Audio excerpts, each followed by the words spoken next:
We have come a serious long way. This is the last video. In this video, we're going to put everything live on AWS. So, this should be an easy one. We're going to go to aws.amazon.com, and if you haven't made yourself an account, go make yourself an account. Okay, now that we're ready to make our API live, we have to quickly jump back into the code and make sure that we're running this server on port 8081. This is because we're going to be uploading this to Amazon's Elastic Beanstalk, which is the name they give to their kind of web server platform, I guess, or one of them. And 8081 is the port that it's going to expect. So that needs to happen. And then once that's done, we're going to go into this folder, highlight all this stuff, and we want to add it to a zip. Now, I don't know how you do this on your system, but this is how I do it. So we want to make this into a .zip file. There we go. And now this is the file that we can actually upload to Elastic Beanstalk. Okay, and once you've made an account, this is what the AWS Management Console looks like. There's a whole heap of AWS services that we can use to do just about everything that you could ever want to do with a computer or a server. We're going to go to Elastic Beanstalk, and I am going to create a new application called Phonebook and a new environment. It's going to be a web server environment, and the environment name is fine, everything is cool. We want to be in Node.js.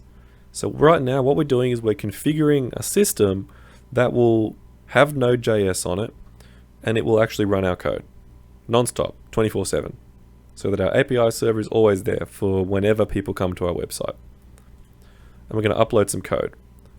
We're going to upload this Phonebook API. Alright, and then we can create the environment. Alright, and that will create our environment for us. Now we just have to chill for a bit. Okay, and now our application is live, and this here is actually the URL to our server. This is the domain. Pretty crazy domain, but that's the domain. So our next step is going to be to copy that domain, and we have to update the code that is in our... We have to update the code that is in our React app so that it, instead of going to localhost, it goes to our new server that is now live. So Phonebook React, and in there we're going to go to our app.js, and everywhere where we have this localhost 80, we're going to change that. Whoops. Oh, I stuffed that up. We're going to change it to that new address. So this is actually going to contact our server at Amazon. If this was a professional application, we would do this a bit differently, but this is basically what it is, just to give you an idea of what's going on. We save that, and now we can actually test this. If we run our React app just locally, so we can see that this is working. So this has actually made a request to our live API that has gone to our live database and retrieved this for us. So now the last piece of the puzzle is to make this front end live on Amazon. So the way that we do that is we're going to quit this, and we're going to type in npm run build. And this is going to basically compress this whole thing down to as small as it can possibly be so that it's ready and as optimized as possible so that it's ready for us to upload to Amazon. So now that's done, if we open up Phonebook React and we look at this build folder, this is now the production version of our application that's ready to go live.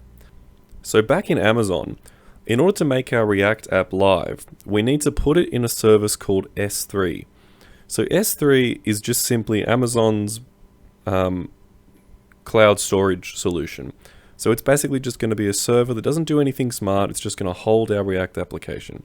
And because our application fundamentally is just HTML and JavaScript, we don't need to be hosting this on a crazy server. We can host this just simply in S3. So to get to S3, you might have it somewhere on the front, like here. If you don't, you can type in S3 into the search bar, and that's how you can get to S3. And then once we're in there, we need to create a new bucket. So when you're naming your bucket, it needs to be globally unique. So you might call it something like phonebook123, who knows. An interesting thing to note is if you want to attach a proper domain name to your S3 bucket, so if you wanted your S3 bucket to be phonebook.com, then assuming you actually own that domain, you need to call your S3 bucket phonebook.com. Otherwise, you won't be able to link that domain up. It's just a quirk of S3. So in my case, I'm not doing that. So I'm going to call it phonebook123. And I'm going to hit next. And that's all good. And then it's very important here that we turn off block all public access, because this is a website and we obviously need the public to be able to access this. And then next. And create bucket. And then there it is, phonebook123. So this is now the place, this is basically going to be our public HTML folder. So anything we drag in here is going to be publicly available on our website. So I'm just going to go back to my build folder in React, and all we have to do is just click and drag everything inside that build folder into S3. And we just hit next, and we need to select grant public read access to this object or objects. Otherwise, again, they won't be accessible. So hit next, next, upload, and we're good.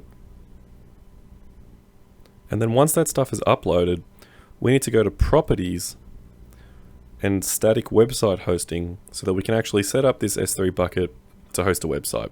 So use this bucket to host a website, and then we tell it what is the index document. So it's index.html. And this means that when you go to this address, you're going to get fed this index.html document just like a web server would. So now, if we click on this link up here, this will actually take us to our web app. And if we chuck this in here, and keep in mind you have to do HTTP, not HTTPS, otherwise we're going to get some security issues. So if we do HTTP, we hit enter on that, and boom. This is our application actually on a website and live right now. If we wanted to, we could attach a domain to this, and we could also make it so that we can use HTTPS. It's just that our API server is not equipped to deal with that right now because we haven't set that up. But with a little bit of extra research, you could get that set up, and you could put a domain on this, and this would actually just be a normal live website. So if I type in a new name, Donnie, random number, hit submit, there it is. It's actually worked. If we refresh this, there it is. We have just made an online platform. It's like Facebook, but better. Because you made it. Now go out there and make it real.